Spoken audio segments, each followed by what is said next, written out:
Friends, स्वागत है आपका वाईपी एजुकेशन ट्रिक चैनल पर। दोस्तों, इस वीडियो में हम आज बात करेंगे, हम लेकर आए हैं आपके लिए सीटेट का पेपर। सीटेट का ये प्रीवियस ईयर का पेपर है। प्रीवियस ईयर क्या, मैं आपको बता दूं, ये 2024 का पेपर है। ठीक है, कब का है? 2024 का पेपर है, प्राइमरी का पेपर है। और जो जुलाई में एग्ज़ाम हुआ था, ये जुलाई का पेपर है। तो देखो, इस वीडियो में हम इस पूरे पेपर को कंप्लीट करेंगे। आप वीडियो को शुरू से लेकर लास्ट तक देखना, तब पूरे से अच्छा आपके समझ में आ जाएगा कि कहाँ से क्वेश्चन पूछे जाते हैं और कैसा पेपर का जो लेवल था वो कैसा था। तभी आपको ये पूरी जानकारी प्राप्त होगी। तो आपको बताना चाहेंगे कि आप हमारे चैनल पे नए हैं या अभी तक आपने हमारे चैनल को सब्सक्राइब नहीं करा है, तो आप नीचे रेड करके सब्सक्राइब बटन पर क्लिक कर लें और बराबर में बेल आइकन की घंटी है उसको भी प्रेस कर लें। इससे क्या होगा कि जब भी हम वीडियो को अपलोड करेंगे तो उसका नोटिफिकेशन सबसे पहले आपके पास पहुँच जाएगा। चलिए, तो हम बिना किसी देरी के अब देखो, सबसे पहले हम देखेंगे इसमें सीडीपी यानी बाल विकास व शिक्षा शास्त्र। सीडीपी के 30 क्वेश्चन आते हैं। इन 30 क्वेश्चन को सबसे पहले कवर करेंगे।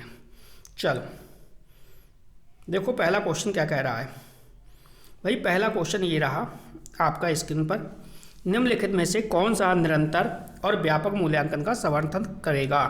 पहला ऑप्शन है सर्वश्रेष्ठ कार्य पोर्टफोलियो, दूसरा है वृद्धि और अधिगम प्रगति पोर्टफोलियो, तीसरा है मानकीकृत उपलब्धि परीक्षण और चौथा है मानकीकृत वृद्धि परीक्षण। अगर हम इसके करेक्ट आंसर की बात करें तो इसमें जो दूसरा वाला ऑप्शन है ये बिल्कुल सही है, वृद्धि और अधिगम प्रगति पोर्टफोलियो। चलिए दूसरा क्वेश्चन देखिए। दूसरा क्वेश्चन भी आपकी स्क्रीन पे लग चुका है। देखिए, इस पे जो टिक लगे हुए हैं आप इस पे मत जाना। टिक इसमें सही भी हो सकती है और गलत भी हो सकती है, क्योंकि जिस बच्चे ने ये टेस्ट पेपर दिया था ये उसी की बुकलेट है। तो देखो, पहला इसमें अभिकथन देखो, कथन देखो, इसके बाद कारण देखो। कथन कह रहा है शिक्षकों को बच्चों के साथ काम करते समय लगातार अपने स्वयं के दृष्टिकोण और पूर्वाग्रहों की जांच करनी चाहिए। कारण जो है वो आर है, समस्या समाधान की प्रक्रिया कार्यात्मक स्थिरता से बाधित है। तो देखो इसमें कौन सा होगा? पहला ऑप्शन है ए और आर दोनों सही है, ए आर की सही व्याख्या करता है। दूसरा है ए और आर दोनों सही हैं लेकिन ए आर की सही व्याख्या नहीं करता। तीसरा विकल्प है ए सही है लेकिन आर गलत है। चौथा है ए और आर दोनों गलत है।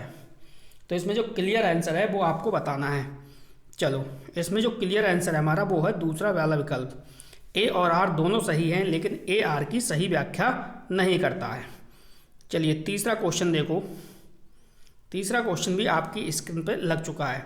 गणित में अपने खराब अंकों के बारे में बात करते हुए अभी कहता है मुझे अंकों की समझ नहीं है। अभी अपने प्रदर्शन का कारण किसको ठहरा रहा है?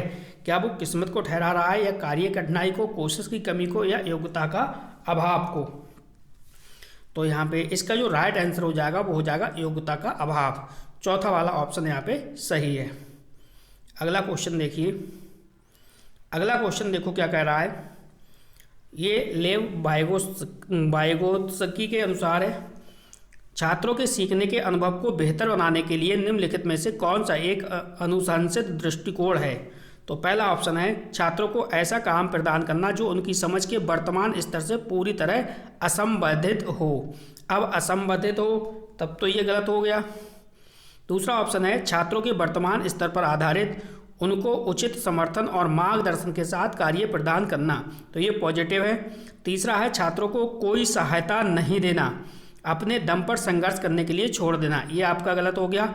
छात्रों को ऐसा काम प्रदान करना चाहिए जिससे वे व्यक्तिगत रूप से प्रतिबंधित और पूरा कर सके, तो इसमें दूसरा वाला जो ऑप्शन है ये हमारा सही है। थोड़ा सा जूम करते हैं जिससे कि आपको क्लियर दिखाई दे। चलो अगला क्वेश्चन देखो। अगला क्वेश्चन है आपका ये 5वां क्वेश्चन है। क्वेश्चन कह रहा है कि कथन प्रगतिशील शिक्षा में शिक्षक की भूमिका का सबसे अच्छा वर्णन करता है। पहला ऑप्शन है शिक्षक ज्ञान का प्राथमिक स्रोत होते हैं। दूसरा ऑप्शन है शिक्षक एक सुविधा प्रदाता के रूप में कार्य करते हैं। तीसरा है शिक्षक निर्धारित पाठ्यक्रम को ज्यों का त्यों लागू करते हैं। चौथा है शिक्षक बच्चों को स्वतंत्र रूप से कार्य करने के लिए उनके हाल पर छोड़ देते हैं। तो उनके हाल पर नहीं छोड़ना है, ज्यों का त्यों लागू नहीं करते हैं, प्राथमिक स्रोत नहीं है ज्ञान का, क्या है, शिक्षक एक सुविधादाता के रूप में कार्य करता है। यहाँ पे हमारा दूसरा ऑप्शन है, ये बिल्कुल सही है। अगला क्वेश्चन है, देखिए गॉर्डनर का क्या कहते हैं। गॉर्डनर, हार्वर्ड गॉर्डनर ने दी गई बुद्धि की अवधारणा का निहितार्थ है कि सभी लोग दुनिया को समान रूप से समझते हैं और संसाधित करते हैं।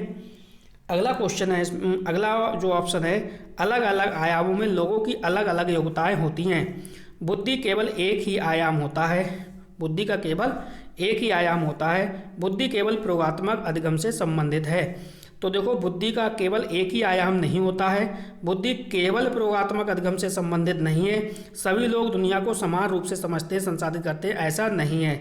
तो दूसरा ऑप्शन देखो, दूसरा ऑप्शन है अलग अलग आयामों में लोगों की जो अलग अलग योग्यताएं होती हैं। दूसरा ऑप्शन यहाँ पे सही है। अगला क्वेश्चन देखिए, क्वेश्चन नंबर 7। क्वेश्चन नंबर 7 क्या कह रहा है कि निम्नलिखित अवधारणा के निरूपण का कौन सा क्रम बच्चों की संकल्पना क्षमताओं के उत्तरोत्तर विकास के अनुसार है। तो पहला ऑप्शन है क्रिया आधारित, छवि आधारित, संकेत आधारित। ठीक है, अब नेक्स्ट है छवि आधारित, संकेत आधारित और क्रिया आधारित। तीसरा है संकेत आधारित, क्रिया आधारित और छवि आधारित। चौथा है संकेत आधारित, छवि आधारित और क्रिया आधारित। तो यहाँ पे करेक्ट जो आंसर हो जाएगा इसमें पहला वाला ऑप्शन यहाँ पे सही हो जाएगा। पहला वाला ऑप्शन है क्रिया आधारित, छवि आधारित, संकेत आधारित। अगला क्वेश्चन देखिए, अगर आप सीटेट का एग्ज़ाम देने जा रहे हैं और आपको PYQ की तलाश है, PYQ नहीं मिल रहे हैं, तो मेरे चैनल पर 2018 से लेकर 2024 तक के सभी PYQ उपलब्ध हैं। तो आप यहाँ से पढ़ सकते हैं। सीटेट की आप, मेरा जो चैनल है YP एजुकेशन ट्रिक चैनल, उसकी मैंने PDF उसकी प्लेलिस्ट मैंने बना दी है। प्लेलिस्ट CTET के नाम से है। तो उस प्लेलिस्ट को पे जाइए और वहाँ से आप सभी के सभी बुकलेट आप देख सकते हैं, प्रीवियस ईयर के पेपर लगा सकते हैं। अगला क्वेश्चन है, शिक्षकों को कक्षा में प्रभावी संज्ञान सुनिश्चित करने के लिए बच्चों को संवेगात्मक सहारा देना चाहिए। आर देखो, ये कथन था, ये कारण है। संवेग व एक दूसरे से जटिल रूप से संबंधित हैं। तो यहाँ पे पहला ऑप्शन है ए और आर दोनों सही है। ए आर की सही व्याख्या करता है। दूसरा ऑप्शन है ए और आर दोनों सही है लेकिन ए आर की सही व्याख्या नहीं करता। तीसरा है ए सही है लेकिन आर गलत है। चौथा है ए और आर दोनों गलत हैं। तो कौन सा ऑप्शन सही होगा ये आपको बताना है। यहाँ पे पहला वाला ऑप्शन सही हो जाएगा, ए और आर दोनों सही हैं, ए आर की सही व्याख्या करता है। अगला क्वेश्चन देखो, क्वेश्चन नंबर 9। क्वेश्चन नंबर 9 कह रहा है कि विकास के संदर्भ में निम्नलिखित में से कौन सा कथन सही है। तो कौन सा कथन सही है? विकास एक असतत प्रक्रिया है। विकास चक्रीय तरीके से होता है, रैखिक नहीं। विकास विशिष्ट से सामान्य की ओर होता है, या विकास के विभिन्न पहलू एक दूसरे से स्वतंत्र होते हैं। तो 9वां ऑप्शन का करेक्ट आंसर आपको बताना है। तो देखो, विकास एक सतत प्रक्रिया है, ना कि असत। पहला वाला विकल्प आपका गलत हो गया। दूसरा है विकास चक्रीय से होता है, रैखिक नहीं। तो ये तो बात बिल्कुल सही कह रहा है। विकास विशिष्ट से, तो विकास विशिष्ट से नहीं होता, सामान्य से विशिष्ट की ओर होता है। विकास के विभिन्न पहलू एक दूसरे से स्वतंत्र नहीं होते, बल्कि एक दूसरे से सन्निहित होते हैं, जुड़े हुए होते हैं। तो ये भी गलत हो गया। यहाँ पे दूसरा विकल्प सही है। विकास जो है वो चक्रीय तरीके से होता है, रैखिक नहीं। अगला देखो, क्वेश्चन नंबर 10। लेव वाइगोत्स्की के अनुसार बच्चे अपने स्वयं के व्यवहार को किस प्रकार नियमित करते हैं? अनुकूलन की प्रक्रिया द्वारा, आत्मवाद के प्रयोग द्वारा, संतुलीकरण की प्रक्रिया द्वारा, या खुद को पुनर्वलन के द्वारा। तो देखो, मैंने कई बार आपको समझाया है, प्राइवेट स्पीच यानी inner speech, use of inner speech, ये आत्मवाक्य के द्वारा। दूसरा ऑप्शन यहाँ पे बिल्कुल सही है। Question number 11। तो 11वां क्वेश्चन क्या कह रहा है, समझिए आप। हाँ बेटा, चलिए समझिए अगला क्वेश्चन। अगला क्वेश्चन है 11वां नंबर। कक्षा 5 के बच्चों को तैरने और डूबने की अवधारणाओं को पढ़ाने के लिए संरचनावाद में दृढ़ विश्वास रखने वाले शिक्षकों द्वारा कौन सा शैक्षणिक दृष्टिकोण अपनाया जाएगा? यह है व्याख्यान विधि, वीडियो दिखाना, पावर पॉइंट प्रस्तुत करना या निर्देशित खोज। तो इसमें जो चौथा वाला ऑप्शन है निर्देशित खोज, ये सही है। वीडियो को अभी तक आपने लाइक नहीं करा तो प्लीज़ वीडियो को लाइक करिए और वीडियो की लिंक को अपने सभी दोस्तों में शेयर भी कीजिए। निम्नलिखित में से कौन सी सार्थक सीखने के लिए एक प्रभावी स्मृति तकनीक नहीं है? तो यहाँ पे नहीं है यानी नेगेटिव वाला आपको क्वेश्चन देखना है। तो रटना व दोहराव, दूसरा है स्मृति सहायक विधियाँ, तीसरा है संकल्पनात्मक चित्रण और चौथा है विस्तृत दोहराव। तो देखो यहाँ पे नेगेटिव क्या है? रटने व दोहराव, पहला वाला ऑप्शन यहाँ पे सही है। क्वेश्चन नंबर 13 देखिए आप। क्वेश्चन नंबर 13 कह रहा है कौन सा एक अच्छी तरह से तैयार किए गए आलोचनात्मक सोच वाले प्रश्न की विशेषता नहीं है? तो यहाँ पे नेगेटिव में है तो नहीं वाला आपको देखना है। यह खुला प्रश्न है, इसके कई उत्तरों को प्रस्तुत करने की अनुमति देता है। यह मुख्य रूप से तथ्यात्मक जानकारी पर आधारित है। इसमें सूचना के विश्लेषण और मूल्यांकन की आवश्यकता होती है। यह उच्च स्तरीय सोच और समस्या समाधान को क्या करता है? बढ़ावा देता है। तो जो नहीं है वो आपको बताना है। तो इसमें दूसरा वाला ऑप्शन सही है। यह मुख्य रूप से तथ्यात्मक जानकारी पर आधारित है। नेगेटिव पूछा था तो नेगेटिव इसमें दूसरा वाला सही है। चलो 14वां क्वेश्चन देख लो अब। 14वां क्वेश्चन देखिए क्या कह रहा है। कथन में देखो, विविध सांस्कृतिक पृष्ठभूमि से छात्रों की जरूरतों को पूरा करने के लिए कक्षा शिक्षण को सांस्कृतिक रूप से उत्तरदायी होना चाहिए। आर है देखो, कक्षा में समता केवल मानकीकृत पाठचर्या व आकलन के द्वारा सुनिश्चित की जा सकती है। पहला ऑप्शन है ए और आर दोनों सही है, ए आर की सही व्याख्या करता है। बी ऑप्शन है ए आर दोनों सही है लेकिन ए आर की सही व्याख्या नहीं करता है। तीसरा है ए सही है लेकिन आर गलत है। चौथा है ए आर दोनों गलत है। तो एक ऑप्शन सही है, जो सही है वो आपको बताना है। तो यहाँ पे तीसरा वाला ऑप्शन सही है, ए सही है लेकिन आर गलत है। चलिए 15वां क्वेश्चन देखो। 15वां क्वेश्चन क्या कह रहा है। जागृति को पता चल गया कि उसका कुत्ता रस्टी पर गोल्डन रिट्रीवर है। जब वह एक कुत्ते को देखती है तो रस्टी जैसा दिखता है लेकिन एक अलग नस्ल का है तो वह भी उसे कुत्ता ही समझती है। जीन पियाजे के संज्ञानात्मक विकास के सिद्धांत के अनुसार यह कौन सी अवधारणा है? अध्ययन केंद्रित है, वस्तु स्थायित्व है, संरक्षण है या समायोजन है?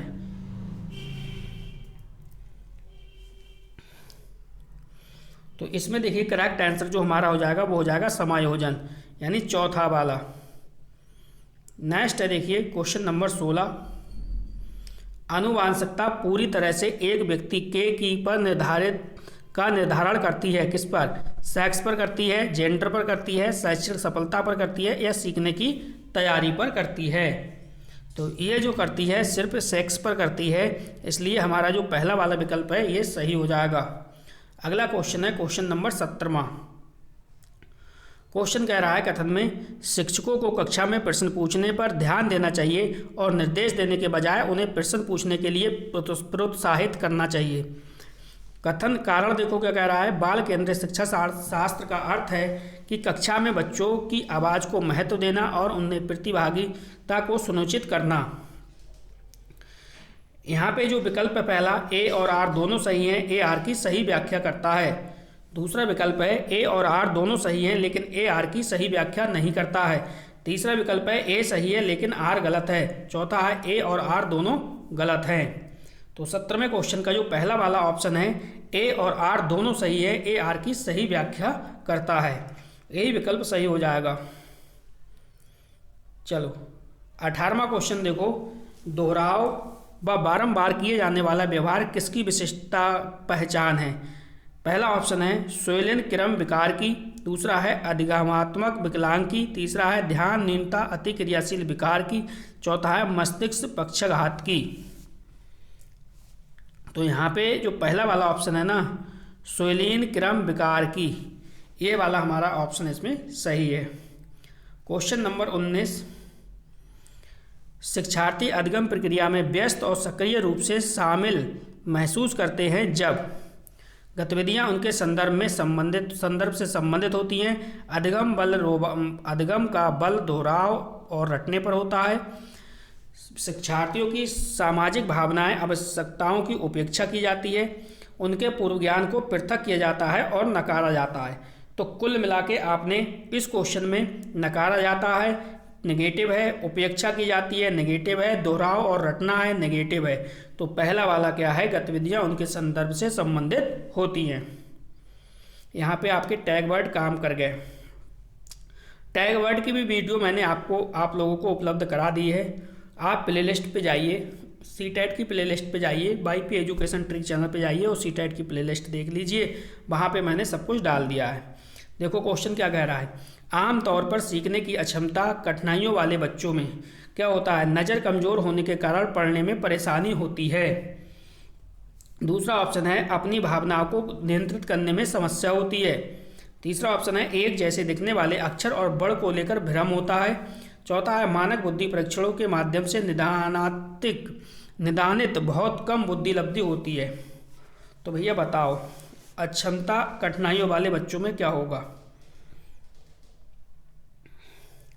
तो यहाँ पे तीसरा वाला ऑप्शन सही है, एक जैसे दिखने वाले अक्षर और बड़ को लेकर भ्रम होता है।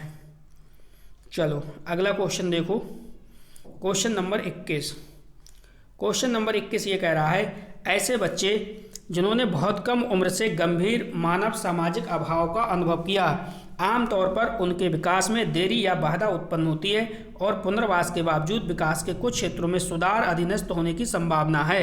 यह अवधि जिसमें विकास पर्यावरणीय समर्थन से महत्वपूर्ण रूप से प्रभावित होता है कहलाती है। तो क्या कहलाती है, निगमनात्मक अवधि कहलाती है, सहज काल या मूर्त काल या संवेदनशील अवधि। तो यहाँ पे चौथा वाला ऑप्शन सही हो जाएगा, संवेदनशील अवधि। अगला क्वेश्चन देखिए, जेंडर से पूछा गया है, विभिन्न जेंडर के व्यवहार के बारे में पूर्व कलित सामान्यकरण क्या कहलाता है। जेंडर रूढ़िवादिता, जेंडर भेदभाव, जेंडर पहचान या जेंडर प्रारूप। तो क्वेश्चन पहला वाला जो ऑप्शन है सही है, जेंडर रूढ़िवादिता। क्वेश्चन नंबर 23 समझो, एक समावेशी कक्षा में क्या होगा, विशेष बच्चे हमेशा अपने पाठ्यचर्या पर काम करते हैं। सभी बच्चों की कक्षा की गतिविधियां तक पहुंच है और वे कक्षा की क्रिया में शामिल हैं। तीसरा है विशेष बच्चों को ज़रूरतमंद और आश्रित के रूप में देखा जाता है। चौथा है सभी बच्चे समान पाठ्यचर्या का पालन करते हैं और सभी शिक्षार्थियों के लिए समान शिक्षा शास्त्र अपनाया जाता है। तो इसमें करेक्ट आंसर क्या होगा, देखो दूसरा वाला ऑप्शन देखो, यहाँ पे सभी बच्चों की कक्षा की गतिविधियां तक पहुंच है और वे कक्षा की क्रिया में शामिल होते हैं। दूसरा वाला ऑप्शन यहाँ पे बिल्कुल सही है। Question number 24। क्वेश्चन नंबर 24 देखिए क्या कह रहा है, आलोचनात्मक सोच वाले प्रश्न पूछने का प्राथमिक उद्देश्य क्या है। छात्रों को प्रक्रियात्मक ज्ञान विकसित कराने में सक्षम बनाना, या फिर छात्रों को ज्ञान और समझ कौशल का आकलन करने के लिए, या उच्च स्तरीय सोच और समस्या समाधान कौशल को बढ़ावा देना, या जानकारी को याद करने के लिए प्रोत्साहित तो वैसे भी नहीं करना है। तो यहाँ पे थर्ड वाला ऑप्शन बिल्कुल सही है, उच्च स्तरीय सोच और समस्या समाधान कौशल को बढ़ावा देना। चलो क्वेश्चन नंबर 25 देखो आप। क्वेश्चन नंबर 25 ये कह रहा है कि सामाजिक रचनावादियों के अनुसार अधिगम की प्रक्रिया के बारे में निम्नलिखित में से कौन सा कथन सही है। तो पहला ऑप्शन देखो, अधिगम एक व्यक्तिवादी प्रक्रिया है जो अलगाव में होता है। दूसरा ऑप्शन है अधिगम केवल कक्षा या औपचारिक शैक्षिक विन्यास में होता है। तीसरा है अधिगम एक निष्क्रिय प्रक्रिया है जो केवल अवलोकन के माध्यम से होता है। चौथा है अधिगम अर्थ निर्माण की एक सामाजिक प्रक्रिया है। तो यहाँ पे देखो अधिगम एक व्यक्तिवादी प्रक्रिया है, जी नहीं, जो अलगाव में होता है गलत है। अधिगम केवल कक्षा और औपचारिक, तो ये भी गलत हो गया। अधिगम एक निष्क्रिय प्रक्रिया है, तो ये भी गलत हो गया। अधिगम अर्थ निर्माण की एक सामाजिक प्रक्रिया है। चौथा विकल्प सही है। क्वेश्चन नंबर 26 वही आ गया, कथन और कारण। चलो भैया कथन और कारण को देखो। जबकि कुछ बच्चे 12 महीने की उम्र में बड़बड़ाना और 2 शब्दों का वाक्य बोलना शुरू कर देते हैं, ठीक है, 20 महीने तक की उम्र तक ऐसा नहीं करते। थोड़ा सा यहाँ पे छूट गया है, कुछ शब्द होगा। तो कारण क्या है? विकासात्मक प्रतिमान केवल सांकेतिक है। व्यक्तिगत बच्चों का विकास काफ़ी भिन्न हो सकता है। तो देखो 4 ऑप्शन आपके सामने हैं, आपको सही ऑप्शन बताना है। क्वेश्चन नंबर आप देख रहे हो कौन सा है? ये 26 नंबर क्वेश्चन है। पहला ऑप्शन है ए और आर दोनों सही है, ए आर की सही व्याख्या करता है। दूसरा है ए और आर दोनों सही हैं लेकिन ए आर की सही व्याख्या नहीं करता। तीसरा है ए सही है लेकिन आर गलत है। चौथा है ए और आर दोनों गलत हैं। तो यहाँ पे ए और आर दोनों सही हैं, ए आर की सही व्याख्या करता है। यहाँ पे आपका पहला वाला विकल्प बिल्कुल सही है। चलो क्वेश्चन नंबर 27 देखो आप। बच्चों की लंबाई और वजन में वृद्धि किसका उदाहरण है? किसका उदाहरण है? Question number 27। क्या ये मात्रात्मक परिवर्तन है, क्या ये गुणात्मक परिवर्तन है, या फिर भावात्मक परिवर्तन है, या संज्ञानात्मक परिवर्तन है? तो ये किस प्रकार का परिवर्तन है ये अब आपको बताना है। तो ये देखो मात्रात्मक परिवर्तन है, पहला वाला ऑप्शन सही है। क्वेश्चन नंबर देखो आपका आ गया 28। ये है कोहल वर्ग से संबंधित। तो देखो कोहल वर्ग भी हमने कंप्लीट करा दिया। प्ले लिस्ट को एक बार चेक कर लो आप। हेंज की दुविधा को पेश किए जाने पर अरुणिमा तर्क देती है, कानून इन परिस्थितियों के लिए स्थापित नहीं किया गया था। लॉरेंस कोहलबर्ग के सिद्धांत के अनुसार अरुणिमा नैतिक विकास की कौन सी अवस्था है? पहला ऑप्शन है सामाजिक सरोकार और विवेक। दूसरा है नैतिकता का विरोधाभास, व्यक्तिगत अधिकार व लोकतांत्रिकता। तीसरा है दंड की उन्मुखीकरण और आज्ञाकारिता स्वीकृत कानून। चौथा है यांत्रिक उद्देश्य व विनिमय। तो 4 ऑप्शन में से जल्दी से करेक्ट बताइए कौन सा ऑप्शन सही है। तो यहाँ पे दूसरा वाला ऑप्शन सही है, नैतिकता का विरोधाभास, व्यक्तिगत अधिकार व लोकतांत्रिकता। चलो 29वां क्वेश्चन देखो, 29 नंबर। प्रतिभाशाली बच्चों के संदर्भ में कौन सा कथन सही है? प्रतिभाशाली बच्चे सीखने की क्षमता के जोखिम से मुक्त होते हैं। दूसरा है प्रतिभाशाली बच्चे निश्चित रूप से शैक्षणिक, सामाजिक और भावात्मक सभी क्षेत्रों में उत्कृष्टता प्राप्त करते हैं। तीसरा है प्रतिभाशाली छात्र हमेशा खुश, लोकप्रिय और अच्छी तरह से समायोजित होते हैं। चौथा है प्रतिभाशाली छात्र अन्य छात्रों की तुलना में अपेक्षाकृत उन्नत गति से सीखते हैं। तो सबसे बेस्ट ऑप्शन आपको बताना है। तो इसमें जो चौथा वाला ऑप्शन है ये सही है, प्रतिभाशाली छात्र अन्य छात्रों की तुलना में अपेक्षाकृत उन्नत गति से सीखते हैं। चलो क्वेश्चन नंबर 30 देखो, जीन पियाजे से संबंधित है।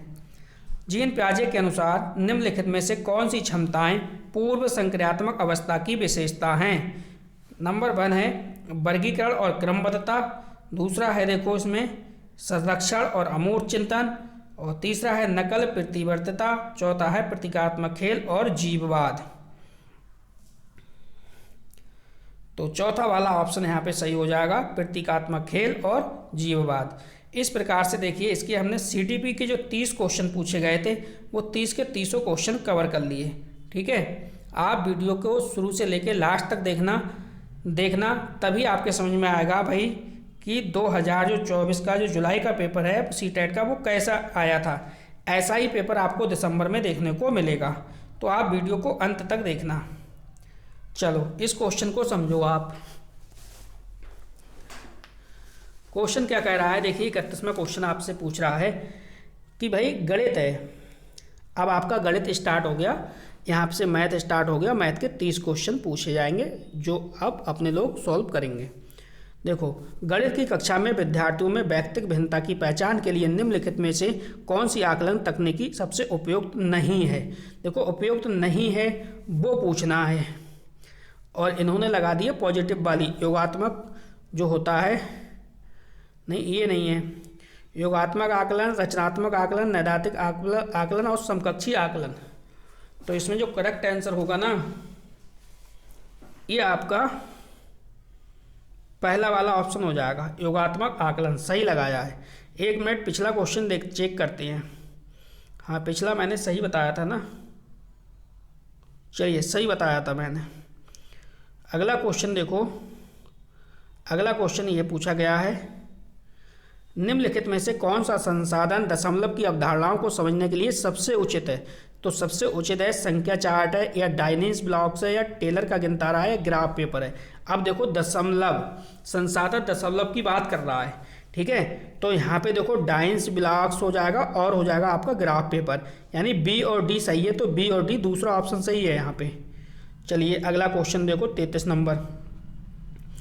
33 नंबर क्वेश्चन आपसे ये कह रहा था कि भैया एक कक्षा में विद्यार्थी प्रतिशत छूट पर आधारित प्रश्नों को हल कर रहे हैं। इस प्रश्न में विद्यार्थियों को प्रत्येक मोटरसाइकिल पर 8% की छूट के साथ 2 मोटरसाइकिलों के विक्रय का परिकलन करने की आवश्यकता है। एक समूह दोनों मोटरसाइकिलों के कुल समूह मूल्य का परिकलन करता है और फिर कुल मूल्य से 16% काट लेता है। इस समूह द्वारा प्रयोग की गई विधि। तो पहला ऑप्शन है सही है, यह छूट व मूल्य का परिकलन करने का एकमात्र तरीका है। दूसरा है प्रश्न को हल करने की वैकल्पिक कार्यनीति है। तीसरा है गलत है, क्योंकि उन्होंने कुल मूल्य से 8% की जगह 16% छूट काट दी। चौथा है गलत है, क्योंकि उन्होंने कुल मूल्य से 16% काट दिया बजाय 16% कुल मूल्य के औसत से। तो कौन सा भी विकल्प सही है? तो यहाँ पे तीसरा जो विकल्प है ये वाला, यानी गलत है, क्योंकि उसने कुल मूल्य से 8% की जगह 16% छूट काट दी। चलो अगला देखो, फ्रैक्शन से आ जाए भाई। तो फ्रैक्शन से यही है, अवरोही क्रम में लगाना है, यानी घटते क्रम में आपको लगाना है। तो घटते क्रम में मैं आपको इसका आंसर बता दे रहा हूँ, ये वाला आएगा दूसरा वाला, ठीक है। चलो अगला देखो, क्वेश्चन नंबर 35। क्वेश्चन नंबर 35 कह रहा है कि भाई निम्नलिखित में से बच्चों के लिए कौन सा अधिगम अनुभव समाज तथा दैनिक जीवन में गणित के योगदान से प्रतिबिंबित करता है? पहला ऑप्शन है औपचारिक एवं अनौपचारिक भाषा दोनों का उपयोग कर गणितीय विचारों का लिखित में संप्रेषण। दूसरा ऑप्शन है रोजगार के भिन्न भिन्न क्षेत्रों में लोगों से मिलना, अन्वेषण करना कि वे अपने काम में गणित का प्रयोग किस प्रकार करते हैं। अच्छा, यहाँ पे देखो तीसरा जो है आपका वो है दैनिक जीवन में उत्पन्न डाटा इकट्ठा करना, सुव्यवस्थित करना, निरूपित करना, प्रतिपादित करना। चौथा है छोटे समूह वाले ऐसे खेल खेलना जो गणितीय कौशल एवं धारणाओं पर आधारित हैं। ये देखो क्वेश्चन नंबर 35 है। अगर हम इस क्वेश्चन नंबर 35 की बात करें तो सीटेट ने जो आंसर माना था ना, इसमें आल माना था। आल को शायद इसमें कॉमन नंबर दिया गया है, ठीक है, यही माना था इसने, आयोग ने। चलो 36वां क्वेश्चन देखते हैं। 36वां क्वेश्चन क्या है, निम्नलिखित में से क्या गणित की एक प्रयोगशाला की विशेषताओं को निरूपित करता है? ए ऑप्शन है यह अनौपचारिक अन्वेषण के द्वारा गणित में आनंद लेने का स्थान है। बी है यह प्रयोगों द्वारा गणितीय प्रेमों को सिद्ध करने के अवसर प्रदान करती है। तीसरा ऑप्शन है यह कंजेम्बर, एक मिनट रुकिए, तीसरा ऑप्शन क्या है, यह अच्छा कंजेक्चर बनाने, उनकी जांच करने, देखे गए पैटर्न का सामान्यीकरण करने के अवसर प्रदान करती है। और डी है इसका उपयोग विद्यार्थियों के गणित के ज्ञान का आकलन करने के लिए और तदनुसार उनको ग्रेड देने के लिए किया जाता है। तो इसमें से भाई कौन सा ऑप्शन सही है? Question number 36। तो इसमें देखो पहला वाला, पहले यह अनौपचारिक अन्वेषण के द्वारा गणित में आनंद लेने का स्थान है। तीसरा देखो यह कंजेक्चर बनाने की जांच करने, देखे गए पैटर्न का सामान्यीकरण करने के अवसर प्रदान करती है। तो ए और सी दूसरा विकल्प यहाँ पे सही है। चलो क्वेश्चन नंबर 37 देखो, 1 करोड़ है, 1 करोड़ किसके बराबर है? 10 मिलियन के, 1 मिलियन के, 1 बिलियन के या 100 मिलियन के? तो 1 करोड़ आपको बताना है भाई किसके बराबर है। तो 1 करोड़ जो है वो है 10 मिलियन के बराबर।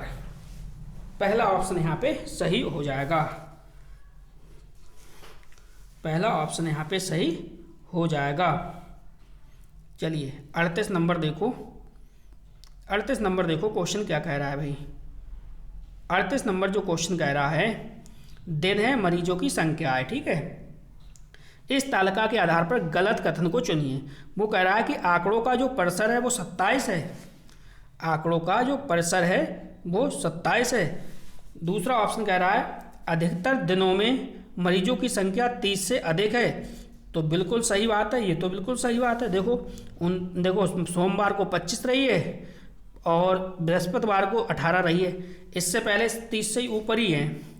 मंगलवार को 38 है, बुधवार को 45 है, शुक्रवार को 36 है, शनिवार को 39 है।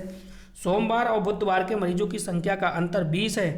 देखो सोमवार और बुधवार, सोमवार ये है और आपका बुधवार ये है, अंतर 20 है। तो बिल्कुल 25 और 20 कितने हुए, 45, अंतर कितना है, 20 है, सही है। आंकड़ों का जो परिसर है वो 27 है, तो आंकड़ों का जो परिसर है वो भी 27 है। लेकिन देखो चौथा ऑप्शन, मरीजों की कुल संख्या 200 है, तो ये मरीजों की जो संख्या है ना, ये 200 नहीं है, बल्कि ये 200 से लगभग में ज़्यादा होगी। तो इसलिए हमारा चौथा वाला ऑप्शन यहाँ पे सही हो जाएगा। चलो क्वेश्चन नंबर 39 देखो। क्वेश्चन नंबर 39 है, निम्नलिखित में किन भारतीय गणितज्ञों के संख्यात्मक विश्लेषण के संस्थापक के रूप में जाना जाता है। ए ऑप्शन है रामानुजन, बी सेकंड ऑप्शन है भास्कराचार्य, थर्ड ऑप्शन है बारहमीयर और फोर्थ ऑप्शन है आर्यभट्ट। तो आपको इसका करेक्ट आंसर बताना है। तो इसमें देखो रामानुजन और बारहमीयर यानी फर्स्ट और थर्ड, ये दूसरा वाला सही है। चलो अगला देखो क्वेश्चन आपका, एक अंडे का द्रव्यमान जो है वो 65 ग्राम है, 2 दर्जन अंडों का द्रव्यमान कितना होगा। ठीक है, एक अंडे का जो है वो 65 ग्राम है। अब 2 दर्जन का मतलब हुआ आपका 24 अंडे, 24 की और 65 की मल्टीप्लाई कर लेना, आंसर आपको मिलेगा, ये आएगा 1.56 kg। चलो अगला देखो, अगला क्वेश्चन है आपका, सौम्या ने इतनी तारीख को नौकरी करना आरंभ किया और इतनी तारीख को उसने सेवानिवृत्ति ले ली, उसकी नौकरी की अवधि कितनी थी। तो ये निकल के आएगी आपका चौथा ऑप्शन, 31 वर्ष 2 माह 31 वर्ष 2 मास 2 महीना 18 दिन।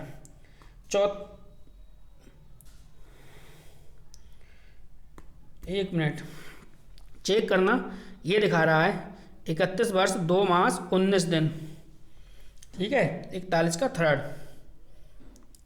चलो अगला क्वेश्चन देखो, एक त्रिभुज के 2 कोण 50 और 80 हैं, तब त्रिभुज का तीसरा कोण क्या होगा। देखो कितना सरल क्वेश्चन पूछा है। क्वेश्चन नंबर 42, जाहिर सी बात है त्रिभुज है, त्रिभुज के तीनों कोणों का योग जो होता है वो 180 डिग्री होता है, ठीक है। अब त्रिभुज के 2 कोण हैं 50 और 30 80, 2 का दे दिया 80, तो तीसरे का अपने आप 180 में से 80 घटाओगे तो आराम से 100 बचेगा। तो पहला वाला ऑप्शन यहाँ पे सही है। चलो अगला क्वेश्चन देखो, अगला क्वेश्चन है जो आपका, वो देखो क्या कह रहा है, बुनियादी स्तर के लिए राष्ट्रीय पाठचर्या रूपरेखा NCF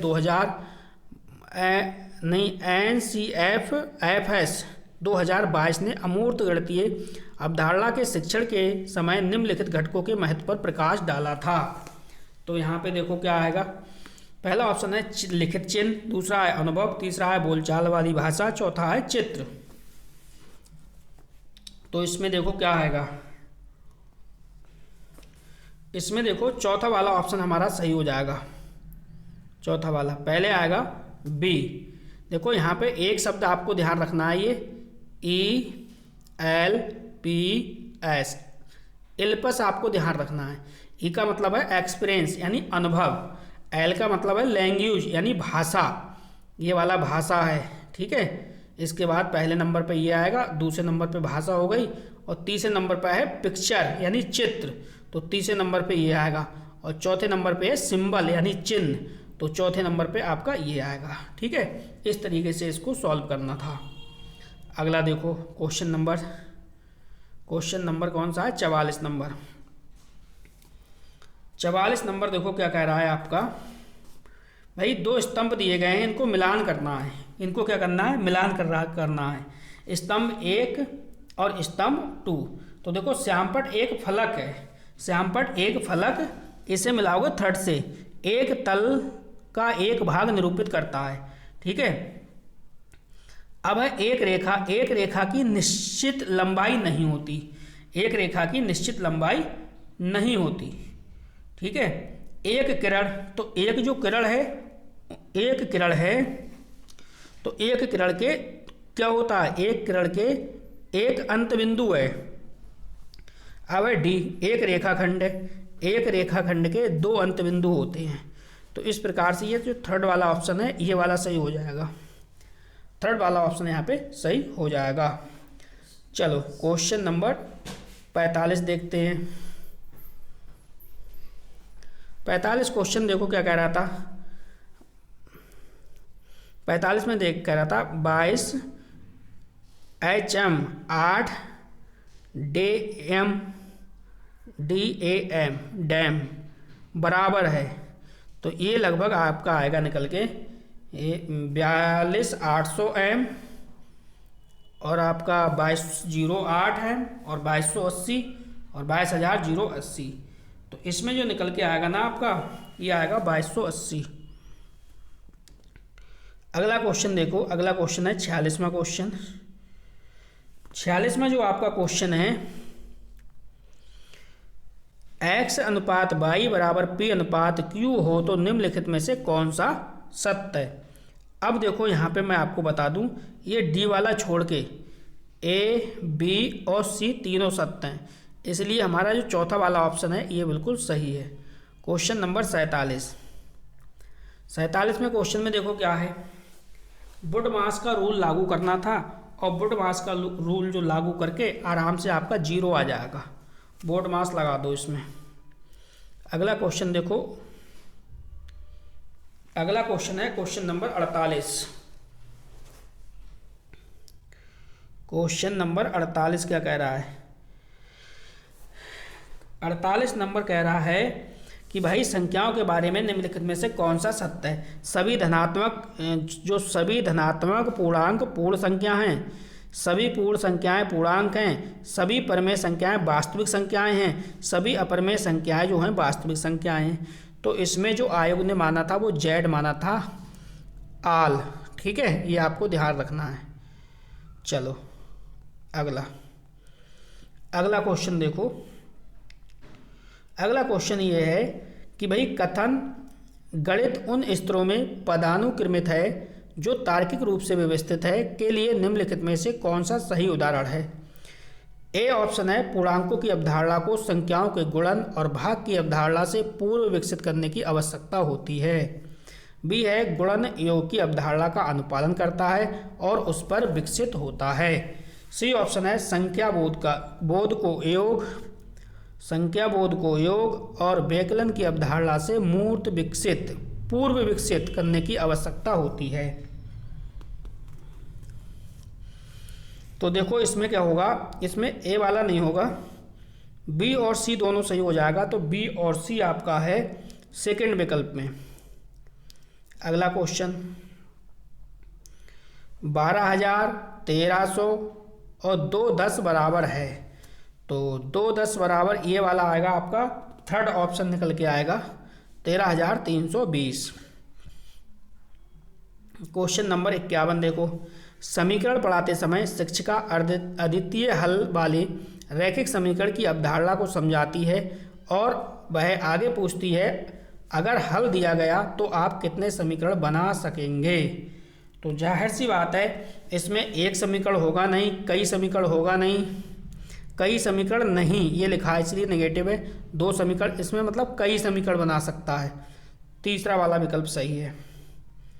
क्वेश्चन नंबर 52। चलो इसको भी देखते हैं। कह रहा है कक्षा सेकंड के अधिगमकर्ताओं के लिए आधारभूत संक्रियाओं में अभिकलन के लिए निम्नलिखित में से कौन सा सही है? पहला ऑप्शन है इसमें बच्चे की अनौपचारिक कार्य नीतियों को विकसित करने की क्षमता समाकलित है।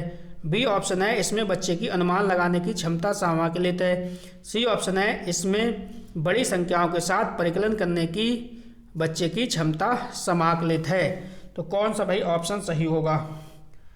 तो इसमें देखो सी वाला गलत है और ए और बी दोनों सही हैं। तो ए और बी किस में जाएंगे? चौथे वाला ऑप्शन यहाँ पे बिल्कुल राइट है। क्वेश्चन नंबर 53 देखिए आप।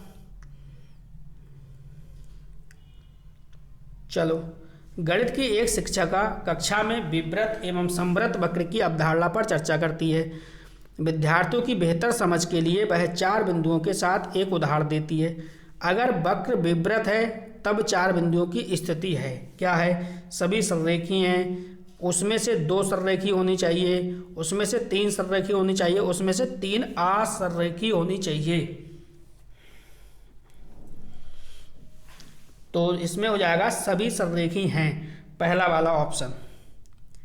चलो, क्वेश्चन नंबर 54 देखो। मुख्य उपागम जिसकी सलाह राष्ट्रीय पाठचर्या रूपरेखा 2 एनसीएफ 2005 में गणित के शिक्षण अधिगम को लेकर की गई वह क्या है? शिक्षा अदय, उपयोगितावाद है, व्यवहारवाद है या रचनात्मकतावाद है? तो जाहिर सी बात है रचनात्मकतावाद है चौथा। अब ये देखो कुछ रीजनिंग टाइप का क्वेश्चन पूछा गया था। 43 है, 47 है, 53 है, 59 है, इसके बाद क्या आएगा? तो देखो इसके बाद जो आएगा वो आएगा 61। पहला वाला ऑप्शन यहाँ पे सही है। अब देखो 56 नंबर क्वेश्चन क्या कह रहा है? गणित कक्षा में शिक्षक भिन्न भिन्न कोणों की अवधारणा को समझाता है कि यह अनुभूति होती है कि कैंची को समझाने के लिए सर्वोत्तम उदाहरण है। कैंची को समझाने के लिए सर्वोत्तम उदाहरण है। शीर्ष भिमुख कोण, कोणों का रैखिक युगल, संगत कोण और एकांतर कोण। तो यहाँ पे शीर्ष भिमुख कोण और कोणों का रैखिक युगल, ए और बी दोनों सही हैं। तो ए और बी पहला वाला ऑप्शन यहाँ पे सही है। क्वेश्चन नंबर 57 देखिए आप। 57 जो क्वेश्चन है वो देखो, डीएलएड में आपने पढ़ा होगा इसे। निम्नलिखित में से किस अक्षर की कोई सममित रेखा नहीं है? तो कोई जो सममित रेखा नहीं है ना, ये आपका हो जाएगा कोई सममित रेखा नहीं है। एक मिनट पहले ऊपर वाला देख लो। 57वां, राजू के पास 20 लीटर वाले प्रत्येक 5 बर्तनों में तारपीन का तेल है। उसने इसे 5 लीटर वाले 10 बर्तनों और 2 लीटर वाले 10 बर्तनों बाकी 1 लीटर वाले बर्तनों में भरा। तो 1 लीटर वाले बर्तनों की संख्या कितनी है? तो ये आएगी निकल के 30। अच्छा, निम्नलिखित में से किस अक्षर की कोई सममित रेखा नहीं है? एल है, ए है, एम है, एक्स है। अब देखो यहाँ पे जो एल है ना, इसकी कोई सममित रेखा नहीं है। अगला जो है 59 क्वेश्चन है, देखो। यदि 7 फिर स्टार है फिर 2 है इंटू 123, इसकी जगह पे कौन सा अंक रखें ताकि इसकी मल्टीप्लाई करें तो आपको इतनी संख्या मिल जाए? ठीक है, तो इसमें जो आ जाएगा आपका ये आ जाएगा 5। इसकी में क्या रखोगे आप? 5 रख दो, यानी 752 की मल्टीप्लाई कर दो 123 से, तो आपको आंसर मिल जाएगा इतना। चलो अगला देखो, 60वां क्वेश्चन क्या कह रहा है? 60वां क्वेश्चन एक नंबर समझ लो आप। अंकों कह रहा है, देखो, अंकों इतनों से बनी सबसे बड़ी और सबसे बड़ी और सबसे छोटी 6 अंकों की संख्या का अंतर बताओ। तो जो अंतर निकल के आएगा भाई वो आपका इतना आएगा। पहला वाला ऑप्शन यहाँ पे बिल्कुल सही है। तो देखो हमने जो मैथ था, मैथ के भी 30 क्वेश्चन देख लिए। ठीक है, अब आपका सीडीपी हो गया, मैथ हो गया। अब अगला आएगा ईवीएस। तो देखो ईवीएस थोड़ी कैसी पूछी गई थी ये आप देख लो। चलो, प्राथमिक स्तर पर ईवीएस की एक एकीकृत दृष्टिकोण से में संचालित करने की सिफारिश की जाती है। उपयुक्त कथन है। तो उपयुक्त कथन कौन सा है वो आपको बताना है। देखो यहाँ पे ईवीएस विषयों में से मुद्दों को आकर्षित करना, जैसे विज्ञान, सामाजिक विज्ञान और पर्यावरण शिक्षा। दूसरा है यह समग्र समझ विकसित करने में मदद करता है। तीसरा है छात्रों और शिक्षकों के बोझ को कम करने में मदद करता है। एकीकृत ईवीएस पढ़ाना सुविधाजनक है। तो कौन सा विकल्प सही होगा? देखो यहाँ पे सी और डी दोनों सही हैं, तो सी और डी के हिसाब से पहला ऑप्शन यहाँ पे सही है। Question number 62। क्वेश्चन नंबर 62 ये कह रहा है कि एक ईवीएस है, एक ईवीएस शिक्षक के रूप में आप चाहते हैं कि आपने विद्यार्थी वयस्कों के आसपास अपनी सुरक्षा के बारे में जागरूकता देखी ताकि वे अपनी देखभाल कर सके, यौन उत्पीड़न का शिकार ना हो। आपको कौन सा कदम सबसे उपयुक्त लगता है? तो पहला जो ऑप्शन है इसमें वो है उन्हें पॉक्सो एक्ट 2012 के बारे में बताएं, उन्हें अजनबियों से दूर रहना सिखाएं, गुड टच और बैड टच के बारे में वर्कशॉप आयोजित करें, छात्रों के लिए आत्मरक्षा कार्यशाला आयोजित करें। तो यहाँ पे जो 62 का जो करेक्ट आंसर होगा थर्ड वाला ऑप्शन, गुड टच और बैड टच के बारे में वर्कशॉप आयोजित करें। क्वेश्चन नंबर 63 देखो। क्वेश्चन नंबर 63 ये कह रहा है कि भाई रोशनी एक ईवीएस शिक्षकों ने सरसों हरा चना बंगाल चना और मिर्च के 20 बीजों में से कितने बीज अंकुरित हुए के लिए एक डेटा चार्ट प्रदर्शित करने के लिए कहा, और उन्होंने यह समझाने के लिए कहा कि विभिन्न बीजों की अंकुरण दर में भिन्नता क्यों होती है। यह कौन से कौशल का आकलन करती है या करना चाह रही है? पहला है प्रयोग, दूसरा है अनुमान लगाना, तीसरा निष्कर्ष निकालना, चौथा है जांच। तो इसमें आएगा दूसरा वाला अनुमान लगाना। क्या आएगा? अनुमान लगाना। चलो 64 नंबर देखो। 64 नंबर है तेलंगाना के सापेक्ष गुजरात और बिहार की स्थितियां क्या हैं। अब तेलंगाना देखना है आपको, मैप में कहाँ पे है, तेलंगाना के सापेक्ष गुजरात और बिहार की स्थितियां आपको बतानी हैं। तो ये हो जाएगा इसमें देखो चौथा वाला ऑप्शन हो जाएगा उत्तर पश्चिम उत्तर पूर्व। चलिए 65 नंबर देखो। 65 नंबर कह रहा है छात्रों में ईवीएस में प्रक्रिया कौशल का आकलन करने के लिए आकलन की उपयुक्त उपकरणों की अधिकतम संख्या का चयन करें। पहला ऑप्शन है शिक्षक डायरी, दूसरा है परियोजना कार्य, तीसरा है चित्र बनाना, चौथा है चित्र पठन। तो इसमें क्या होगा ये आपको बताना है। तो इसमें से आपको करना क्या है पता है, ए वाला ऑप्शन हटा दो, शिक्षक डायरी। तो ए इसमें भी है, इसमें भी है और इसमें भी है, तो ये वाला ऑप्शन बिल्कुल सही है, दूसरा वाला। अगला क्वेश्चन देखो। अगला क्वेश्चन है किसी केंद्र शासित प्रदेश के मानचित्र के एक कोने पर दिए गए पैमाने को दर्शाया गया है। पैमाना 1 सेंटीमीटर बराबर 155 मीटर। यदि कोई व्यक्ति इस मानचित्र पर दो शहरों के बीच की दूरी 19.7 सेंटीमीटर मापता है तो दोनों शहरों के बीच की वास्तविकता है लगभग। तो आपको करना क्या है पता है, क्या करना है? देखो जो आपका 1 सेंटीमीटर बराबर दिया है ना 155, तो 155 आपको 155 और आपका ये 19.7 इसकी आपस में क्या है मल्टीप्लाई करना है और 1000 से दे देनी है भाग। बाद में 1000 से भाग दे दोगे तो आपको इसका आंसर मिल जाएगा। और इसका जो आंसर मिलेगा आपको वो तीसरा वाला मिलेगा 3.05 किलोमीटर। चलो 67 नंबर क्वेश्चन देखो। पर्वतारोहियों को अधिक ऊंचाई पर नाक से खून बहने का कारण क्या है? पहला ऑप्शन है रक्त वाहिकाओं में दबाव बाहरी दबाव से अधिक हो जाता है। दूसरा है रक्त वाहिकाओं में दबाव बाहरी दबाव से कम हो जाता है। तीसरा है रक्त वाहिकाओं में दबाव जो है वो बाहरी दबाव से के बराबर हो जाता है। चौथा है अधिक ऊंचाई पर खून रक्त गाढ़ा हो जाता है। तो यहाँ पे जो पहला वाला ऑप्शन है ये सही है, रक्त वाहिकाओं में दबाव बाहरी दबाव से अधिक हो जाता है। चलो अगला देखो 68 नंबर, ऊष्मा के कुचालक। तो देखो ऊष्मा के कुचालक चौथा वाला ऑप्शन पे डायरेक्ट नज़र डालो, ऊन, प्लास्टिक और लकड़ी, ये तीनों जो हैं वो ऊष्मा के कुचालक हैं। 69 देखो क्या कह रहा है कि भाई पहले दिन से 10वें दिन तक बीज किस प्रकार अंकुरण में आते हैं लिखिए। रीता ने अंकुरण का पाठ पढ़ाने से पहले अपने विद्यार्थियों को यह कार्य दिया। वह अपने छात्रों की कौन सी क्षमता का आकलन करने की कोशिश कर रही है। तो देखो पहला है चित्र बनाएं प्रस्तुत करें, दूसरा है अनुमान करें कि अंकुरित बीज कैसे दिखेंगे, सी है निरीक्षण करें और रिकॉर्ड करें, चौथा है दी गई क्रियाकलाप से निष्कर्ष निकालें।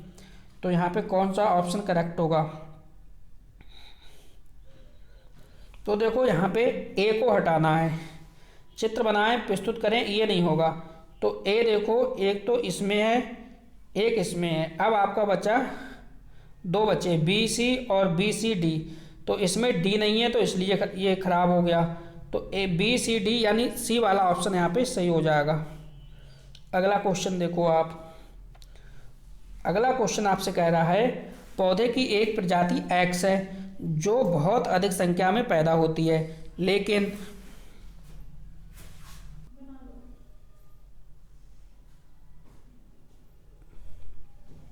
पौधे की एक प्रजाति एक्स है जो बहुत अधिक संख्या में पैदा होती है, लेकिन पूरे विश्व में भारत के 22 भाग में पाई जाती है। ये किस प्रकार की प्रजाति है।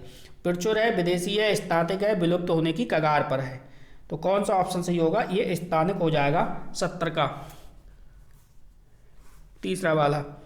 अगला देखो, अगला है एबीएस में पर्यावरण अर्थात मानव निर्मित पर्यावरण, प्राकृतिक पर्यावरण, सामाजिक पर्यावरण और सांस्कृतिक पर्यावरण। तो ये चारों वाला ऑप्शन यहाँ पे सही है, चारों ही सही हैं। चलो ये हाथी से पूछा गया है। हाथी के विषय में विषम चुनिए, जो विषम है वो चुनना है।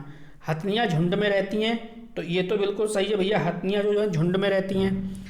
हाथी 14-15 वर्ष की आयु तक एक ही झुंड में रहते हैं, ये भी सही है। 15 वर्ष से अधिक आयु के हाथी झुंड छोड़ देते हैं और अकेले ही रहते हैं, ये भी सही है। एक झुंड में 20 से 25 हथनियाँ और बच्चे रहते हैं, तो ये वाला गलत है, ये विषम है। ठीक है, तो यही सही है। 73 नंबर देखो आप। एबीएस कक्षाओं में मानचित्र पठन गतिविधि छात्रों में कुछ योग्यताओं और कौशलों का विकास करता है। वे हैं स्थानों की सापेक्ष स्थिति समझना, स्थानों की दिशा को समझना, प्रतीक और मापन पैमाने को समझना, पैमाने के नक्शे अनुसार सटीक रूप से आरेखण। तो देखो चौथा वाला डी हटेगा, डी हटाना है। इसमें डी है, इसमें डी है और इसमें देखो डी है, इसमें बी सी है लेकिन ए नहीं है, इसलिए ये गलत है। ए बी सी वाला यहाँ पर सही हो जाएगा पहला। अगला देखो, अगला जो क्वेश्चन है 74 में, इसका जो निकल के आएगा आंसर आपका वो आएगा ठीक दक्षिण। आपको इसकी पीडीएफ चाहते हैं तो आप पीडीएफ हमारे टेलीग्राम चैनल से ले लें, सारे प्रीवियस ईयर की पेपर की आपको पीडीएफ मिल जाएंगे। अगला क्वेश्चन देखो, क्वेश्चन नंबर 75। सलीम और राजू स्कूल जाने वाले बच्चे हैं। सलीम को तला हुआ खाना और मैदा से बने उत्पाद बहुत पसंद हैं। दूसरी तरफ राजू घर का बना खाना स्वस्थ खाना खाता है, लेकिन वह पालक और अन्य हरी पत्तेदार सब्जियां कभी नहीं खाता। दोनों को निम्नलिखित में से कौन सा किस प्रकार से पीड़ित होने की संभावना है। स्कर्वी अनीमिया, कोसाइकोर अनीमिया, मोटापा अनीमिया, पेलेरगा और एनीमिया। तो ये थर्ड वाला ऑप्शन सही है, मोटापा और अनीमिया। चलो क्वेश्चन नंबर 76 देखो आप। निम्नलिखित में से उस समूह को चुनिए जो मिश्र धातुओं से बना है। तो bronze, lithium, magnesium, aluminium, steel, bronze, tin, steel, bronze. तो स्टील, ब्रांज ये वाला क्वेश्चन सही है आपका, चौथा वाला। अगला क्वेश्चन देखो, अगला क्वेश्चन है 77। ईवीएस की पाठ्य पुस्तकों में कहानियाँ और व्याख्यानों का उपयोग किया गया है। कारण है, उद्देश्य है कि बच्चों को संवेदनशील बनाना, क्योंकि वह कहानियों में पात्रों के साथ तदानुभूति रख सकता है। पाठ्य पुस्तकें बच्चों को हमारे समाज के भीतर मौजूद व्यापक मतभेदों के प्रति संवेदनशील बनाना है। तो देखो 4 ऑप्शन आपके सामने हैं, सही वाला ऑप्शन आपको चुनना है। देखो यहाँ पे क्या है भैया, अभिकथन और कारण दोनों सही हैं। कारण अभिकथन की सही व्याख्या करता है, पहला वाला ऑप्शन यहाँ पे राइट है। चलो अगला क्वेश्चन देखो, पृथ्वी के आयतन में निम्नलिखित है। तो पृथ्वी के आयतन में निम्नलिखित है 1% प्रॉपर्टी, 84% मेंटल, 15% क्रोड। तो इसके अनुसार आपको आंसर बताना है। तो यहाँ पे ए भी सही है, बी भी सही है और सी भी सही है। तो ए बी सी चौथा वाला ऑप्शन यहाँ पे सही है। कारण कथन का फिर से आ गया। देखो कथन देखो, अल-बरूनी एवं इब्न बतूता जैसे यात्रियों ने भारत से विभिन्न देशों की यात्रा की। कारण है यात्राओं से लोगों को एक दूसरे के विचारों को जानने का अवसर मिला।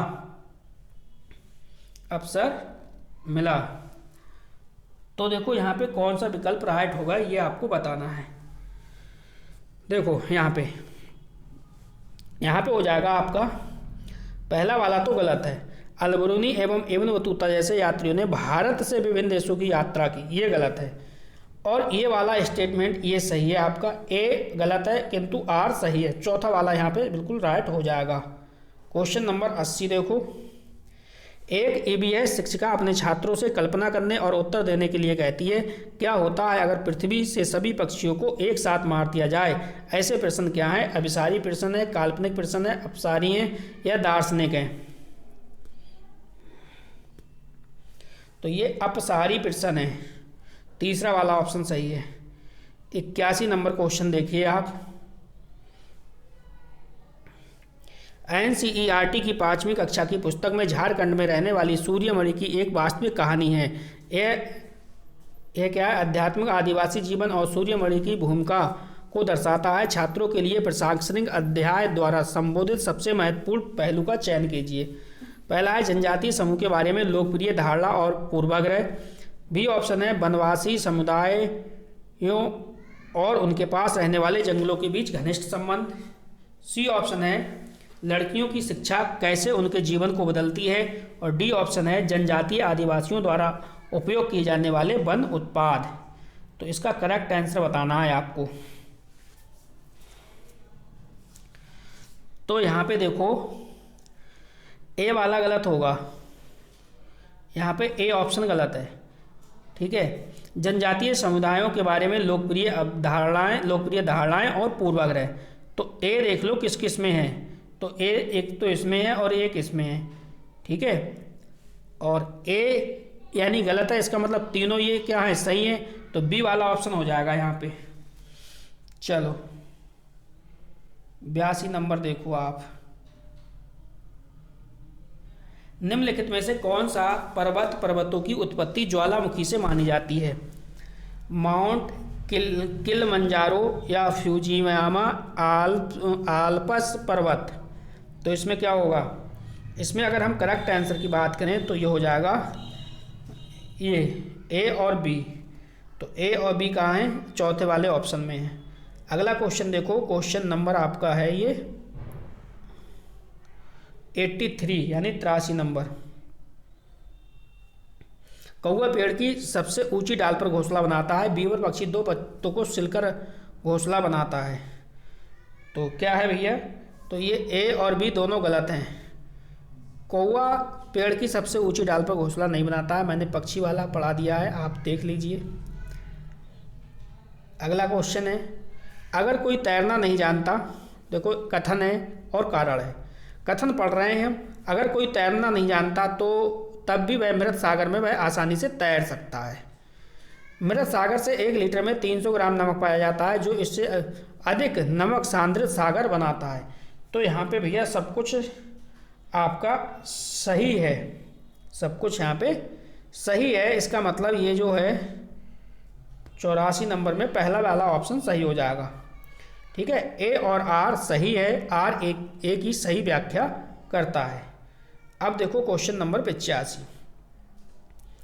क्वेश्चन नंबर 85 कह रहा है आपसे कि भाई समर अपने छात्रों से अपने परिवार के सदस्यों से सलाह लेने के लिए कहता है कि वे अलग अलग तरीक़ों से पकाए गए भोजन, कुछ है इसमें आगे 1-2 वर्ड है, चलिए। पकाए गए भोजनी होगा, अलग अलग खाद्य पदार्थों के नामों का पता लगाएं, जैसे कि भाप देना, भुनना, उबालना, तलना। सबसे उपयुक्त उदाहरण कौन सा है? तो भाई सबसे अच्छा जो है आपका ना, प्रयोग को प्रोत्साहित करना है या फिर सामाजिक अंतःक्रिया में सुधार करना है, बच्चों के समूह में कार्य करने के अवसर प्रदान करना है, गृह कार्यों को प्रोत्साहित करना। तो जो इसका हो जाएगा आपका बी वाला ऑप्शन, सामाजिक अंतःक्रिया में सुधार करना है। चलो 86 नंबर देखो आप, निम्नलिखित में कौन सा प्राथमिक स्तर पर ईवीएस पढ़ाने में अनुभवात्मक रणनीतियों का सबसे अच्छा प्रदर्शन करता है?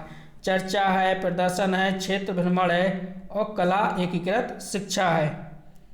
तो देखो इसमें बी ऑप्शन को हटा दो, बी ऑप्शन को हटा दो। बी आपका 1 में है और बी आपका इसमें भी है और बी इसमें भी है, तो ये थर्ड वाला ऑप्शन यहाँ पे सही हो जाएगा 86 नंबर का।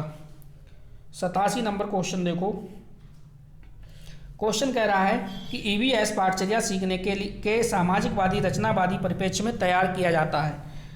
कथन देखो, बच्चों के गहन अध्ययन के साथ बच्चों के सीखने में पियाजे के विचार सामाजिक व रचनावादी परिप्रेक्ष्य का प्रतिनिधित्व करते हैं। तो 4 ऑप्शन आपके सामने हैं। करेक्ट आंसर की अगर हम बात करें तो इसका जो 87 नंबर है ना, इसका थर्ड वाला ऑप्शन सही है। कथन 1 सत्य है परंतु 2 दूसरा वाला जो है वो असत्य है।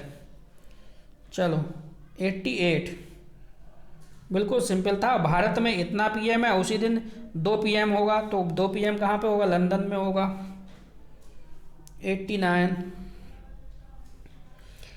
यात्रा थीम को पढ़ाते समय जांच इंक्वायरी को बढ़ावा देती है। छात्रों में परिवहन के विभिन्न साधनों के लिए चित्र एकत्रित करने के लिए कहना। बी है छात्रों से उनके या उनके पड़ोसियों के यात्रा के अनुभवों को बताने के लिए कहना। तीसरा है छात्रों को पुरानी कारों पर डिजिटल प्रस्तुत करने के लिए कहना। चौथा है आसपास के क्षेत्रों में रुचि के विभिन्न स्थानों पर चित्र दिखाना। तो इसमें जो राइट आंसर है ये सेकंड वाला हो जाएगा, छात्रों को उनके या उनके पड़ोसियों के यात्रा के अनुभवों को बताने के लिए कहना। देखो लास्ट क्वेश्चन है ईवीएस का। ईवीएस पढ़ाते समय एक शिक्षक निम्नलिखित विधियों का पालन करता है।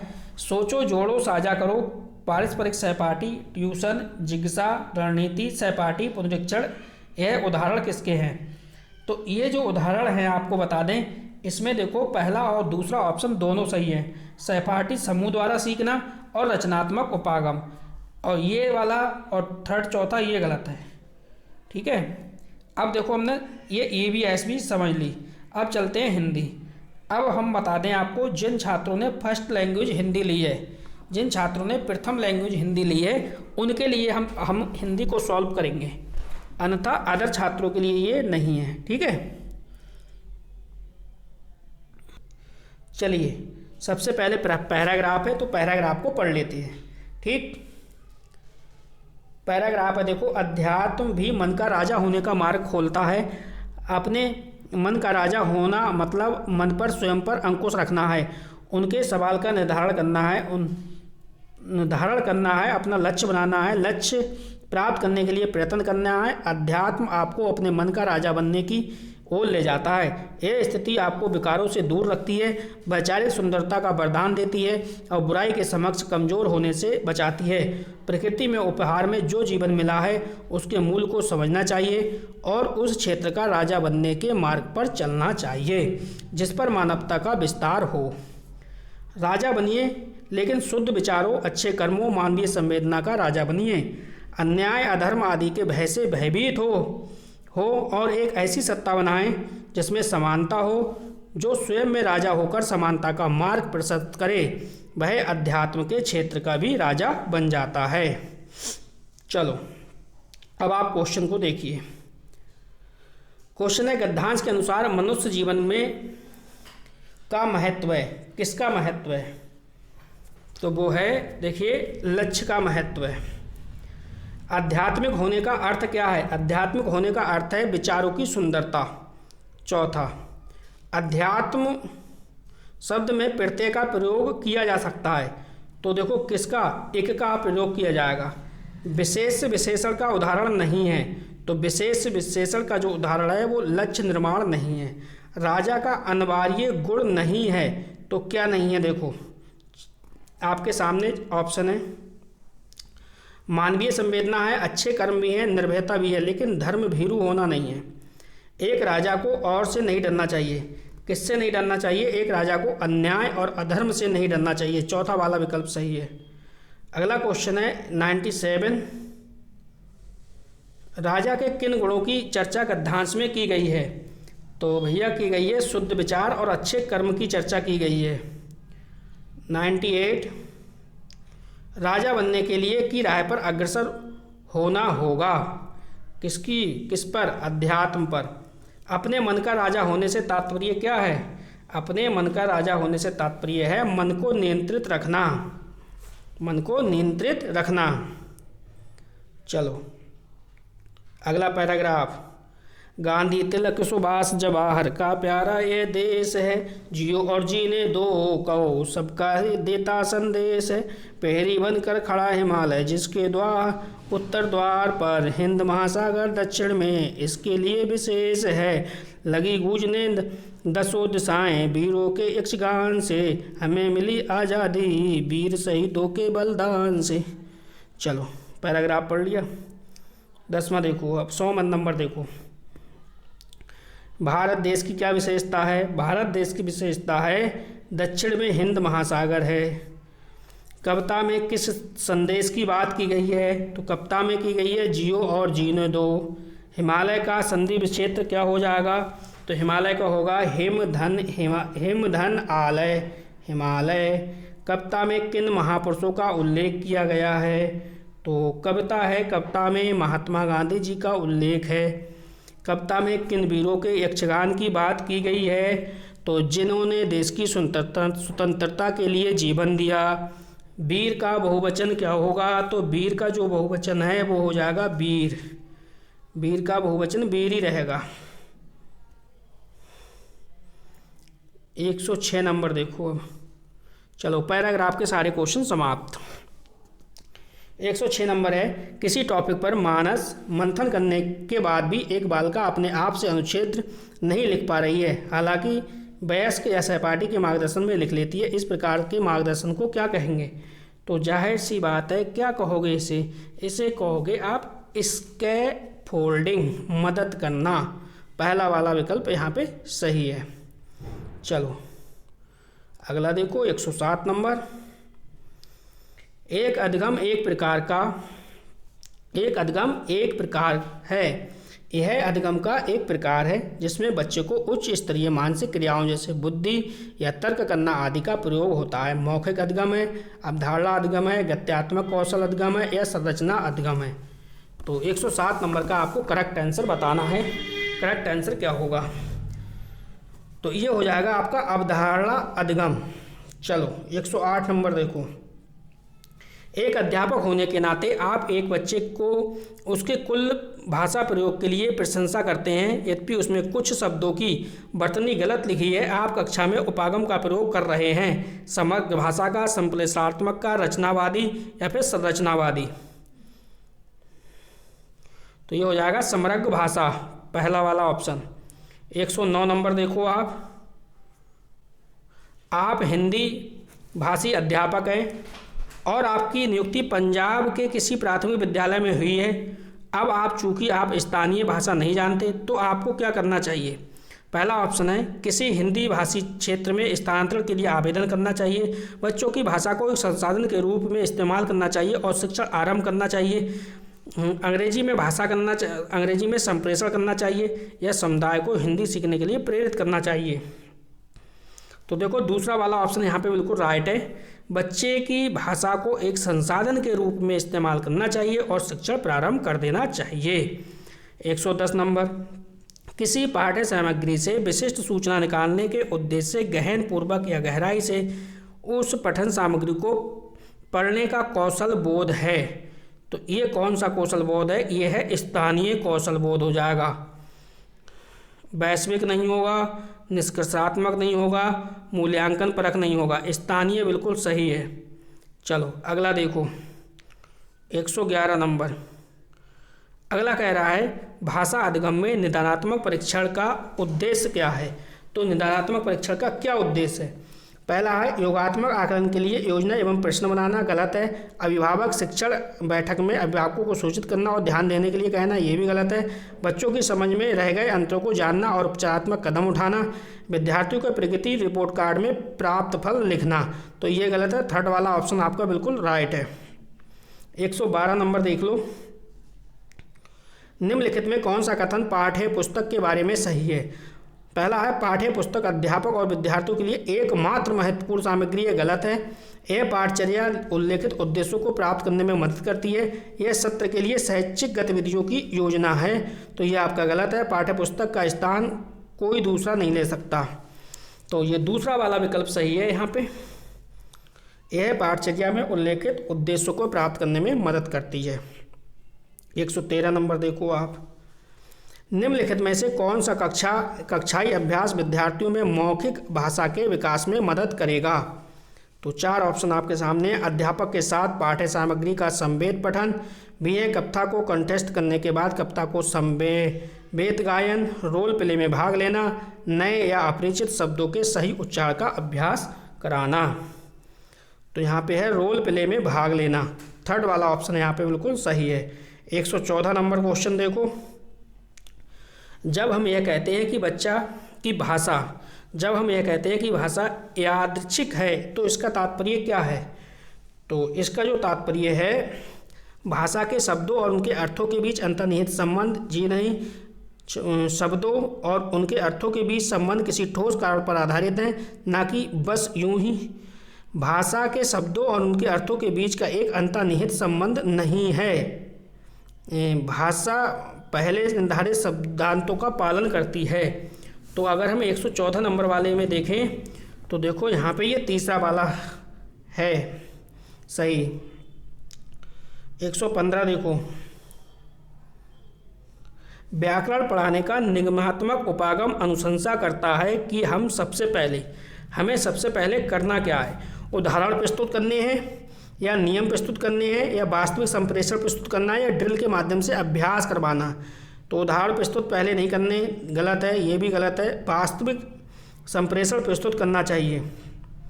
116 नंबर। तथ्यों से आगे जाकर अनुमान लगाने का तरीका। तो तथ्यों से आगे जाकर अनुमान लगाने का जो तरीका यानी व्याख्या करना है, विश्लेषण करना है, निष्कर्ष निकालना है, जी नहीं।